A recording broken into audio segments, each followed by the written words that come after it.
বহরমপুর শহরেই 4 star deluxe premium hotel with luxury and comfort golden retreat. এখানেই জেলার একমাত্র ডিস্কোথেক, আছে রেস্টুরেন্ট, লাউঞ্জ বার, অত্যাধুনিক gym, spa, swimming pool, club মেম্বারশিপের সুযোগ। বহরমপুর শিল্প তালুকে গোল্ডেন রিট্রিট। জমানো টাকা না পাওয়ায় সমবায় সমিতির মিনি ব্যাংকে তালা ঝুলিয়ে বিক্ষোভ সাগরপাড়ায়। গ্রাহকদের অভিযোগ, সমবায় সমিতি কর্তৃপক্ষ টাকার জন্য বারংবার ঘোরালেও টাকা মিলছে না।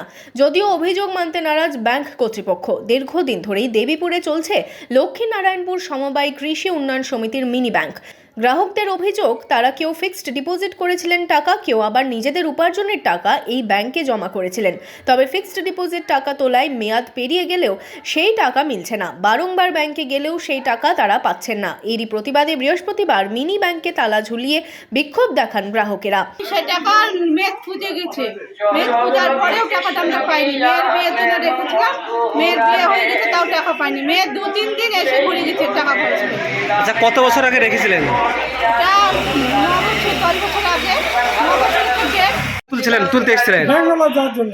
কি সমস্যা? ওষুধ দেখাতে আর টাকা কি বলছে ব্যাংকে? বুঝে দিব, আর 2000 আর 1000 করে দেয়। কত আছে আপনার? 64,000।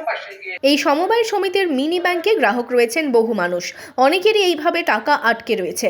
যদিও টাকা আটকে থাকার অভিযোগ মেনে নিয়েছেন ব্যাংক কর্তৃপক্ষ। টাকা পরিশোধের আশ্বাসও দিয়েছেন তারা।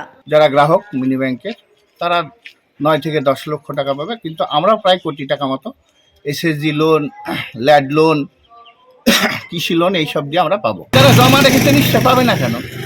আমরা পাবো, আমরাও পাবো, তারাও পাবে। তারা রেখেছে, সময় লাগবে। হ্যাঁ, একটু সময় লাগবে, সময় ধরে দিচ্ছি।